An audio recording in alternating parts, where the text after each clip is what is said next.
scammed, as Ms. Presley mentioned. So, Mr. Massey, do you think the government-wide mandate to eliminate diversity, equity, and inclusion efforts will change the crypto industry in the long run?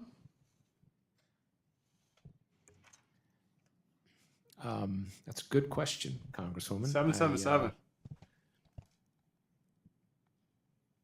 I'm sure it will. I think it's very unfortunate to eliminate these programs entirely, even if you can find examples of how they've been used that you think are an overreach. The notion that we should eliminate these things, I think, is not good policy. Again, well, it's part of the branding of this industry from the beginning. And as I said, you know, we'll be there for the unbanked, for the poor person, to send a remittance for everybody. We'll include everybody. We're not going to be like the banks. Well, no, I agree with you that the industry likes to talk about inclusion.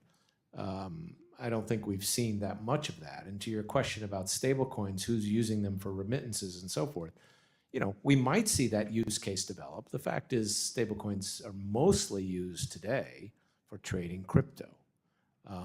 Now, if we had a regulatory framework with sufficient protections that people could have confidence that a stablecoin was really worth $1, then we might see people use remittances. And I agree with Mr. Delaponte that the cost of remittances is very, very high, and we should be looking for ways to bring it down. There are other companies trying to bring it down through non-blockchain technologies, and they're making progress in that regard. Thank you. I yield back. The gentleman yields back. The gentleman from South Carolina, Mr. Timmons, is recognized for 5 minutes. Thank you, Mr. Chairman. I want to thank the witnesses for being with us today.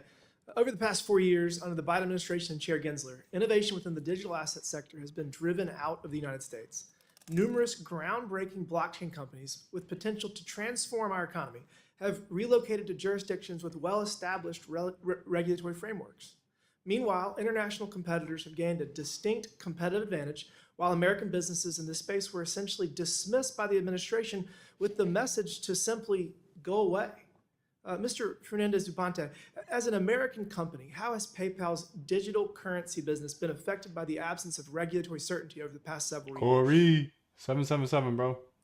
Thank you so much for the question. We have been in industry, we have been in the payments industry for 25 years, and we have been, we are regulated in many, many jurisdictions, and we take that regulation very seriously. So when we decided that we were going to enter the space, we went to the highest regulatory standards that we could go. We obtained the first provisional bid license in New York. We obtained the first upgrade for a full bid licensing in New York. And we obtained a limited purpose trust charter out of New York as well. So we have gone the state route in the place in which the regulation was available to us and where we could interact with the system. Definitely, there are constraints on how products are designed that derive from that lack of clarity and that lack of understanding of when one specific token would be considered a security or not. We support a very small number of tokens in our platform and are mainly driven by utility. Quick follow-up question. How could clear legal guidelines for digital assets and blockchain technology help non-bank entities like PayPal compete more effectively on the global stage? We believe that as the world moves to the next generation of payment rails, it is incredibly important for a payment company like us to be involved. Corey says, bro, I've been digging through your code and working a branch that works with Coinbase. Nice, dude. Instead of Solana, having a blast. Thanks for sharing your stuff. My pleasure, as bro. The world move toward mobile money wallets that. internationally and toward networks that will interoperate in each other, we see an increasing volume that is going into those rails, and we need to have an ability to compete in that international market because it is happening outside of the U.S. before it's happening in the U.S. Thank you for that.